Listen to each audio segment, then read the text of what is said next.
Bulletin की शुरुआत करेंगे शेयर मार्केट के पूरे अपडेट के साथ। मार्च सीरीज पर बाजार का जोश हाई रहा। लगातार 5 सीरीज की गिरावट के बाद सीरीज की पॉजिटिव क्लोजिंग हुई। सेंसेक्स निफ्टी बढ़त के साथ बंद हुए। Mid cap small cap index में तेजी देखने को मिली। डिटेल्स लेते हैं कंचन नौटियाल से। तो कंचन बताएं, आज मेन हाईलाइट्स कौन सी रही?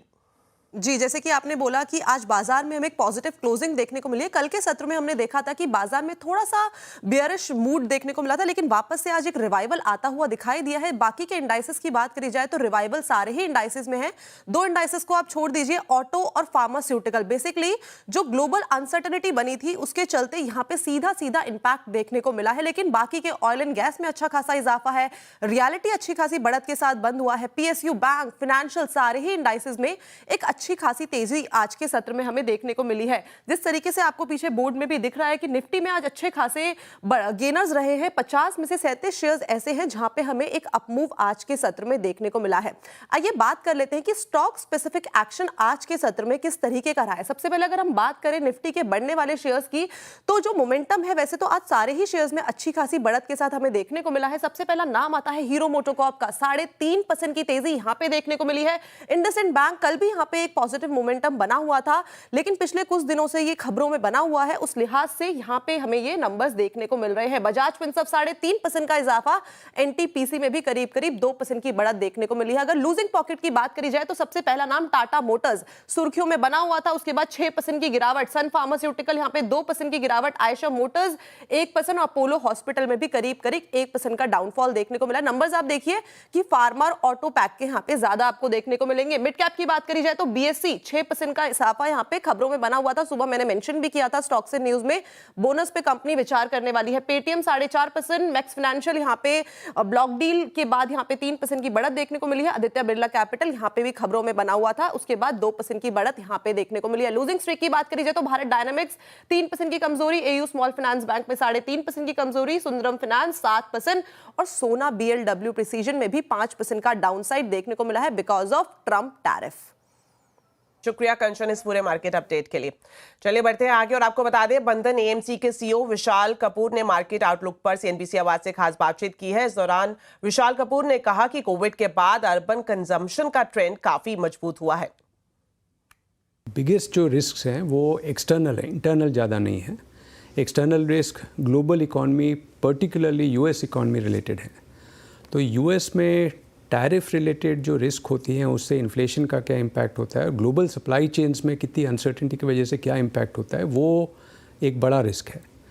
उसकी वजह से डॉलर की स्ट्रेंथ और वीकनेस का इम्पैक्ट और एफआईआईस फिर क्या करते हैं, वो एक और रिस्क है। तो हमने 3 महीनों में, लास्ट 3 महीनों में देखा है कि 2 महीने काफ़ी ज़्यादा वीकनेस थी बिकॉज एफआईआईस विड्रॉ कर रहे थे, और पिछले कुछ दिनों में हमें देखा कि एफआईआई वापस आ गए, तो यहाँ पे इंडियन मार्केट में बढ़ोतरी हो गई। अर्बन कंजम्पशन है, जो एफ्लुएंट कंजम्पशन है, वो अभी भी काफ़ी स्ट्रॉन्ग है और वो काफ़ी बढ़ भी गया था। करेक्शन के बाद काफ़ी सारी कंपनीज़ हैं जो हमें लगता है कि रीज़नेबल हो गई हैं। वहाँ पे हमें लगता है डिमांड की कमी नहीं है।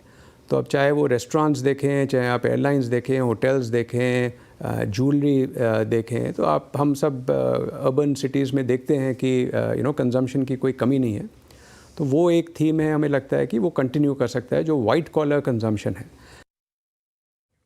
1 अप्रैल से निफ्टी की शक्लो सूरत बदल जाएगी। आज निफ्टी में रीबैलेंसिंग हुई, जिसमें 2 कंपनियों ने एंट्री ली तो 2 कंपनियां बाहर हो गईं।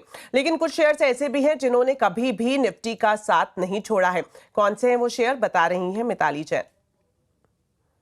जी बिल्कुल, आज निफ्टी 50 के लिए काफ़ी बड़ा दिन था, रीबैलेंसिंग का दिन। सेमी एनुअली होती है ये रीबैलेंसिंग, और इसमें से 2 स्टॉक निफ्टी 50 के बड़े एंट्री में देखेंगे, जहां पे जियो फाइनेंशियल और जोमेटो शामिल है। साथ ही 2 स्टॉक्स ऐसे भी है जो निफ्टी 50 को अलविदा कहते नजर आए। बीपीसीएल और ब्रिटानिया यहाँ पे शामिल है, जिन्होंने विदाई ले ली है इस बड़े इंडेक्स से। अब अगर बात करें इस रीबैलेंसिंग के बाद, तो कुछ स्टॉक्स ऐसे हैं जहां आपको वेटेज बढ़ता हुआ नजर आएगा। उस श्रेणी में शामिल है Grasim industries, Adani enterprises, UltraTech cement और सिप्ला। ये पर्टिकुलर फंड्स का इनफ्लो यहाँ पे एस्टिमेट किया गया है। वही क्योंकि रीबैलेंसिंग हुई है, तो कुछ फंड्स ऐसे भी है, कुछ स्टॉक्स जहाँ पे हमें आउटफ्लो होता हुआ नजर आएगा, क्योंकि इनके वेटेजेस में हमें कमी देखने को मिली है। तो Bajaj finance, HDFC bank, Reliance, ICICI bank और इन्फोसिस इस लिस्ट में शामिल है। ये एक्सपेक्टेड आउटफ्लोज इन फंड्स में आता हुआ आपको नजर आएगा। लेकिन इन सब के बीच में, क्योंकि निफ्टी 50 1996 में लॉन्च हुआ था और रीबैलेंसिंग भी सेमी एनुअली हर साल होती है यहाँ पे, लेकिन कुछ 9 रत्न यहाँ पे ऐसे हैं जिन्होंने निफ्टी 50 का साथ कभी नहीं छोड़ा। जी हाँ, 9 रत्न ऐसे जिन्होंने हर बार इस रीबैलेंसिंग के तोड़ को तोड़ दिया है। तो HDFC bank, Reliance, M&M, ITC और SBI इस श्रेणी में शामिल है। और आप CAGR भी देखेंगे तो 15% से ज्यादा का आपको सालाना रिटर्न ये स्टॉक्स देते हुए नजर आए। साथ ही HUL, टाटा स्टील, हिंडाल्को और टाटा मोटर्स भी यहाँ पे शामिल है उन 9 रत्नों में जिन्होंने अपनी पोजीशन को निफ्टी 50 के इस इंडेक्स में कायम रखा। चलिए बढ़ते आगे और बताएं, आज अगर बाजार के फोकस की बात करें तो ये ऑटो शेयर्स पर रहा। ऑटो शेयर्स में आज कमजोरी देखने को मिली। दरअसल अमेरिका ने 2 अप्रैल से ऑटो इंपोर्ट पर 25% टैरिफ लगाने का ऐलान किया है। ट्रंप के ऑटो टैरिफ के फैसले का किन भारतीय कंपनियों पर असर पड़ेगा, बता रहे हैं यतिन मोहता। तो देखिए, जो अगर यूएस मार्केट्स की बात करें तो वहाँ का बड़ा ऑटो सेक्टर अब काफ़ी बदलाव झेलने वाला है। ट्रंप के जो टैरिफ्स हैं वो ऑटो, किसी भी प्रकार के ऑटो इंपोर्ट्स पे 25% तक लगने की तैयारी अप्रैल के पहले हफ्ते में हो गई है। इसके पहले अगर हम देखें तो कौन सी भारतीय कंपनियां हैं जहां एक बड़ा यूएस का एक्सपोजर आपको आता हुआ नजर पड़ रहा है। सबसे पहले बात करें तो टाटा मोटर्स, ऑब्वियसली इनकी जो सबसे बड़ी एंटिटी है JLR, इसका 33% वॉल्यूम जो है वो यूएस मार्केट से आता है और कंसोलिडेटेड बेसिस पे लगभग 20% का यूएस एक्सपोजर आपको होता हुआ नजर पड़ रहा है। क्योंकि लग्जरी कार सेगमेंट है और 25% का टैरिफ लगेगा तो कहीं ना कहीं टाटा मोटर्स की जो JLR इकाई है यहाँ एक बड़ा इंपैक्ट आपको आता हुआ नजर पड़ेगा। इसीलिए शायद शेयर में आज आप लगभग 5% से ज़्यादा की गिरावट देख रहे हैं। इसके अलावा संवर्धन मदरसन, अगर हम बात करें इस कंपनी की तो मेक्सिको में एक बड़ा इन्होंने रिसेंट केपेक्स किया है। और अगर हम ग्लोबल लेवल की बात कर लें, कंसोल लेवल की बात कर लें तो इनका 6 से 7% रेवेन्यू अभी भी यूएस मार्केट से आता है, क्योंकि यहाँ एक बहुत बड़ा ऑटो कंपोनेंट का बिजनेस कंपनी करती है। इसके अलावा आयशर मोटर्स की बात करें तो 2% के आसपास की रॉयल एनफील्ड एक्सपोर्ट्स होती हैं। कोई बड़ा एक्सपोजर नहीं है, हालांकि 2% है। एक्सपोर्ट रियलाइजेशन उनके थोड़े बेहतर हैं यूएस मार्केट्स में। अगर हम कमर्शियल व्हीकल्स की बात करें तो 2 प्लेयर्स को असर देखने को मिल सकती है। सबसे पहले भारत फोर्ज, उसके बाद रामकृष्ण फोर्जिंग यानी RK फोर्जिंग। ये दोनों कंपनी का एक्सपोजर आप देख लें तो 25 से 40% के बीच में है। भारत फोर्ज का स्पेसिफिक बात करें तो नॉर्थ अमेरिका का जो रेवेन्यू बेस है वो कहीं ना कहीं फोर्जिंग से भी आता है और ऑटो एंसिलरी पार्ट से भी आता है। और इनका कोई प्लांट यूएस में नहीं है, यूएस के बाहर से ये पूरा का पूरा माल एक्सपोर्ट करते हैं इस कंट्री में। और अगर हम बालकृष्ण इंडस्ट्रीज़ की बात करें तो 17% इनका टायर का रेवेन्यू यूएस मार्केट से आता है। और सोना BLW, टेस्ला का एक बड़ा वेंडर, 43% सेल्स यूएस मार्केट से आता है और ये एक ऑटो एंसिलरी है। सो आज सबसे ज़्यादा गिरावट, लगभग 7-8% की गिरावट आपको दिखा रहा है। चलिए बढ़ते आगे और आपको बता दें, टेलीकॉम कंपनियों के लिए एक बड़ी खबर आ रही है। सरकार ने 6 गीगाहर्ट्ज स्पेक्ट्रम बैंड को टेलीकॉम कंपनियों के लिए रिजर्व करने का फैसला किया है। आपको बता दें, मेटा, गूगल और अमेजन जैसी कंपनियां इस बैंड को उन्हें देने की मांग कर रही थी, जिसे सरकार ने अब ठुकरा दिया है। एक्सक्लूसिव जानकारी के साथ अब जुड़ रहे हैं असीम मनचंदा। तो असीम, बताएं क्या बड़ी जानकारी है आपके पास? 6 गीगाहर्ट्ज स्पेक्ट्रम को लेकर के टेलीकॉम कंपनियों और टेक कंपनियों के बीच में विवाद था। टेक कंपनियां जैसे कि अमेजन, गूगल, मेटा वही चाहती थी कि सरकार इस स्पेक्ट्रम को डी लाइसेंस कर दे और मुफ्त में उनको दे दे, जबकि टेलीकॉम कंपनियों की मांग थी कि सरकार इस स्पेक्ट्रम की नीलामी करे। अब सरकार ने टेलीकॉम कंपनियों की इस मांग को मान लिया है और सरकार बहुत जल्दी इस स्पेक्ट्रम की नीलामी करने की तैयारी कर रही है। सरकार ने फैसला किया कि इस स्पेक्ट्रम का इस्तेमाल मोबाइल सर्विसेज देने के लिए किया जाएगा। अब सरकार बहुत जल्दी ही टेलीकॉम रेगुलेटर ट्राई से इस पर सिफारिशें मांगेगी। ट्राई की सिफारिश आने के बाद इस स्पेक्ट्रम को नीलाम किया जाएगा। ट्राई की सिफारिश ये तय करेगी कि किस कीमत पर इसका स्पेक्ट्रम का अलॉटमेंट होगा, स्पेक्ट्रम की ऑप्शन होगी, वो ट्राई की सिफारिशों के ऊपर तय होगा और उसके बाद टेलीकॉम कंपनियों को ये स्पेक्ट्रम ऑक्शन के जरिए ही लेना पड़ेगा। इससे ये फायदा होगा कि टेलीकॉम कंपनियां अपनी 5G सर्विसेज को काफी अच्छे से इंप्रूव कर सकती है। खासतौर पर की जो बैकहोल है, स्पेक्ट्रम है, टेलीकॉम कंपनियों को इससे मिल जाएगा और टेलीकॉम कंपनियां अपनी सर्विसेज ग्राहकों के लिए बेहतर बना सकती हैं। शुक्रिया असीम इस एक्सक्लूसिव जानकारी के लिए। तो गर्मी के मौसम की शुरुआत हो चुकी है और गर्मी की छुट्टियों में अगर आप घूमने की तैयारी कर रहे हैं तो बुकिंग जल्द कर लें, क्योंकि इस बार हवाई उड़ानें काफी महंगी हो सकती हैं, क्योंकि जितने पैसेंजर्स डिमांड है उतनी ही फ्लाइट्स नहीं है। ज्यादा जानकारी के लिए बात करते हैं संवाददाता रोहन सिंह से। तो रोहन, बताएं फिलहाल फ्लाइट्स की क्या स्थिति है और आने वाले दिनों में कितनी महंगी हो सकती हैं ये फ्लाइट्स? हैं जो साफ इशारा कर रहे हैं कि इस बार गर्मी की छुट्टियों में जो हवाई किराए हैं वो काफ़ी ज़्यादा होने वाला है। पहली बार जो समर शेड्यूल आया है पिछले साल के मुकाबले लगभग 5.5% एक मॉडेस्ट इंक्रीज़ है। 26,000 के लगभग फ़्लाइट्स जो हैं इस बार हैं। लेकिन जो अगर डिमांड की बात करें इसी समय में तो फरवरी का जो लेटेस्ट डाटा है उसके मुताबिक जो डिमांड है वो 11% है। तो डिमांड सप्लाई गैप आने वाले समय में हो सकता है, क्योंकि जो OTAs हैं वो भी बता रहे हैं कि अच्छी इंक्वायरीज आ रही है। जो दूसरा फैक्टर है वो है कि अभी DGCA के आंकड़ों के मुताबिक लगभग 813 एयरक्राफ्ट है भारत में, जबकि जिसमें से कि 133 के करीब जो है ग्राउंडेड है, उसका प्रेशर रहेगा।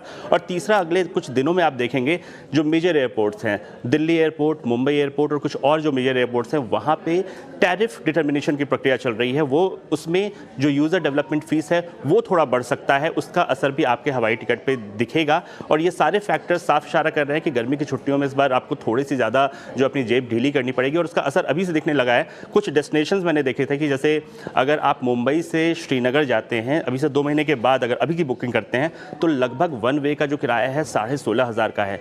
ठीक इसी तरह से अगर आप गुवाहाटी जाना चाहते हैं, गेटवे ऑफ नॉर्थ ईस्ट, वहाँ पे भी देखते हैं तो 8800 से कम में टिकट नहीं मिल रहा है। अगर आप दिल्ली से जाते हैं श्रीनगर तो 9200 का है। ठीक इसी तरह से अगर आप कोच्चि जाना चाहते हैं दिल्ली से 8200 का टिकट है। तो हालांकि गोवा अभी भी कंट्रोल में है, गोवा आप दिल्ली से जाना चाहें तो 4400 में मिल जा रहा है टिकट। तो कई सारे ऐसे डेस्टिनेशन हैं जहाँ लोग गर्मी की छुट्टियों में जा रहे हैं, अभी से किराए बढ़ने लगे हैं, तो अभी बुक कराने में ही समझदारी है। शुक्रिया रोहन इस पूरी जानकारी के लिए।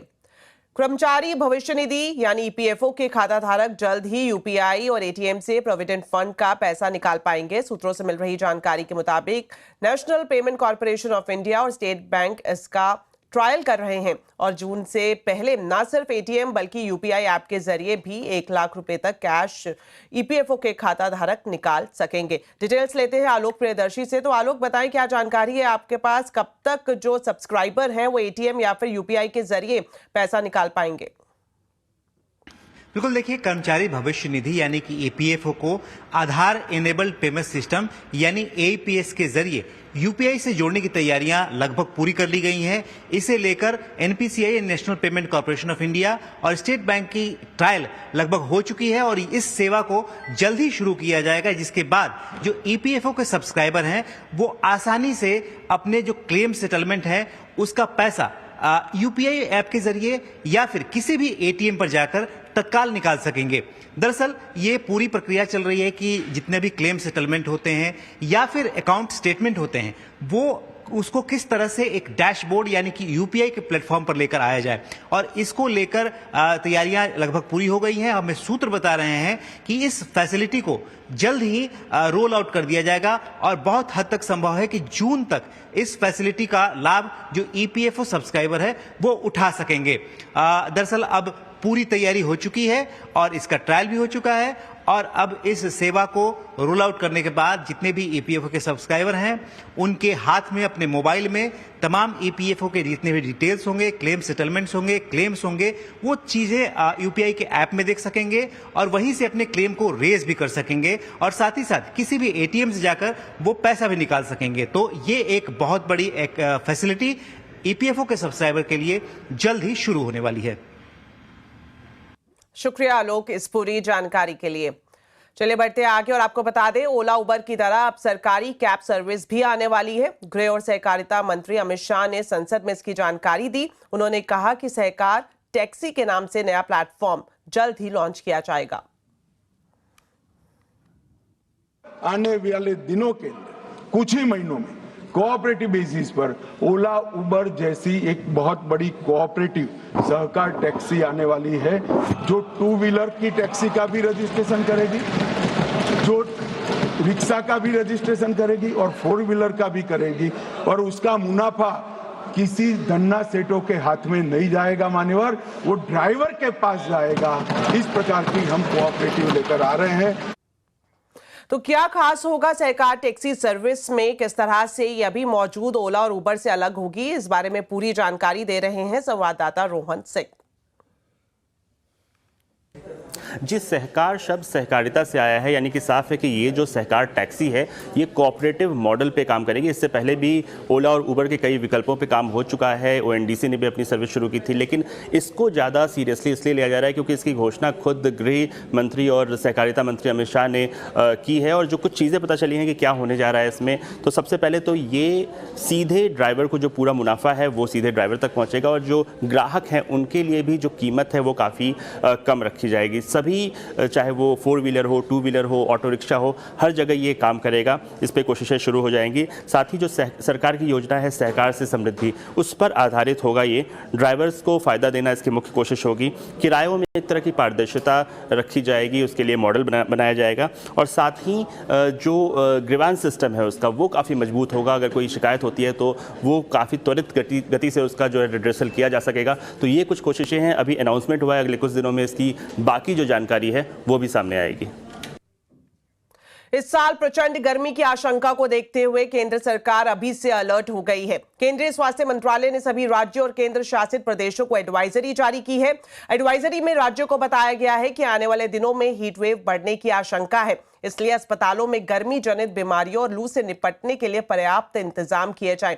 आपको बता दें कि गर्मी के दिनों में लू लगने के मरीजों की संख्या बढ़ जाती है और इसके लिए बड़े अस्पतालों में स्पेशल वार्ड्स, दवाइयां और सप्लीमेंट की जरूरत पड़ती है। साथ ही स्वास्थ्य मंत्रालय ने गर्मी से निपटने के लिए डूज और डोंट्स की लिस्ट भी जारी की है। तो मंच तैयार है, नेता तैयार है। न्यूज 18 राइजिंग भारत समिट 2025 आपके लिए लेकर आ रहा है ऐसी चर्चाएं जो आपको सोचने पर मजबूर कर देंगी, ऐसे आइडियाज जो गेम बदल कर रख देंगे और ऐसी आवाजें जो आने वाले कल को आकार देंगी। भारत मंडपम नई दिल्ली में अगर आप भी इस भव्य आयोजन के साक्षी बनना चाहते हैं तो इस वक्त जो टीवी स्क्रीन पर आपको QR कोड दिखाई दे रहा है, आप इसे स्कैन कर सकते हैं और अपना पास हासिल कर सकते हैं। तो जो तारीख है इस भव्य आयोजन की वो 8 और 9 अप्रैल है।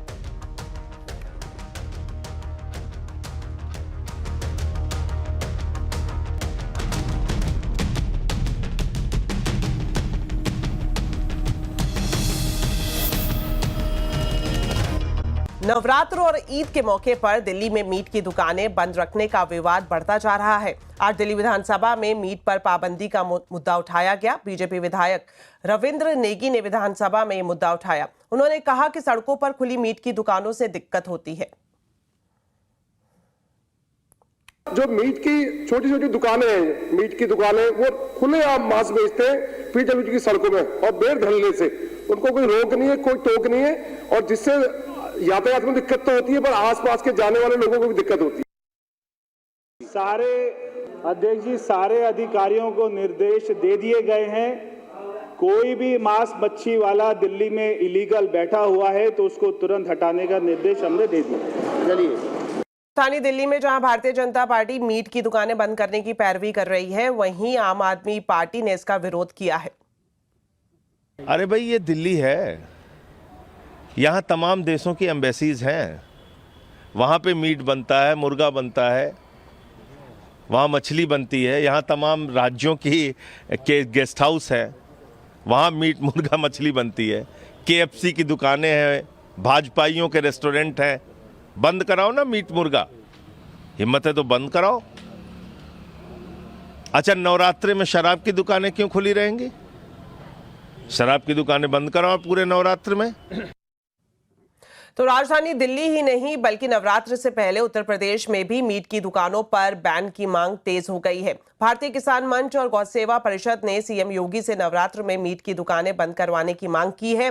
भारतीय किसान मंच ने ये मांग की है कि नवरात्र आस्था से जुड़ा पर्व है, खासकर मंदिरों के आसपास मीट बेचने पर पूरी तरह से पाबंदी लगानी चाहिए। वहीं उत्तर प्रदेश सरकार के मंत्री कपिल देव अग्रवाल ने हापुड़ में एसपी को नवरात्र में मीट की दुकानें पूरी तरह बंद करने के निर्देश दिए हैं। बंद कर सकते 9 दिन में नवरात्रों में कोई मीट की शॉप नहीं खुलेगी, ठीक है ना? सत्य कराई उनको बुला के बात करिए, ठीक है ना? मीट ही नहीं बल्कि ईद से पहले सड़क पर नमाज को लेकर एक बार फिर विवाद शुरू हो गया है। दिल्ली से लेकर उत्तर प्रदेश के संभल तक नमाज को लेकर विवाद चल रहा है। तो कहां और कैसे इस विवाद की जड़ें फैली हैं, इसी पर ही देखिए खास रिपोर्ट।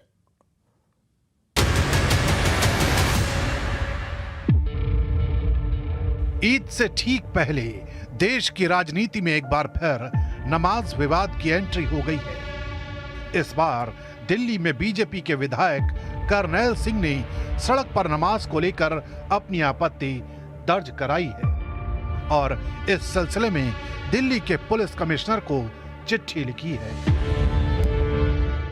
जब मस्जिद के पास उनके पास जगह है तो मस्जिद में नमाज पढ़े। ऐसा नहीं हम किसी कानून के विरोधी हैं।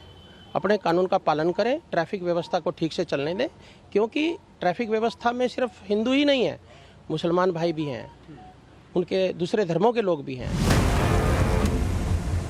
लेकिन आम आदमी पार्टी के विधायक जुबैर अहमद ने आरोप लगाया है कि बीजेपी धर्म की राजनीति कर रही है। कभी अजान से दिक्कत होती है, कभी नमाज से दिक्कत होती है, कभी मीट की दुकानों से दिक्कत होती है। इनको दिक्कत ही दिक्कत है, इनको कुछ नहीं है। मीट तक क्या शराब शुरू, मच्छी, ये अंडे वगैरह, हम इसके बिल्कुल निश्चित रूप से इसके पक्षधर नहीं है, नहीं होना चाहिए। और जहाँ जहाँ मीट की दुकानें खुली हैं उनको नवरात्रों में आपस में भाईचारे को रखते हुए उन लोगों को बंद करना चाहिए। उधर संभल में भी मुस्लिमों से छतों पर या सड़क पर नमाज न पढ़ने की अपील की गई है। वैसे सड़क पर नमाज विवाद की लहर कोई नई नहीं है। पहले भी सार्वजनिक जगहों पर नमाज का विरोध होता रहा है, लेकिन इस बार ठीक ईद से पहले इस विवाद ने तूल पकड़ा है। देखना है कि इसका असर क्या होता है। तो इसी के साथ बुलेटिन में फिलहाल इतना ही। आप खबरों पर अपडेट रहें, CNBC आवाज से जुड़े रहें हमारे सोशल मीडिया हैंडल्स के जरिए। नमस्कार।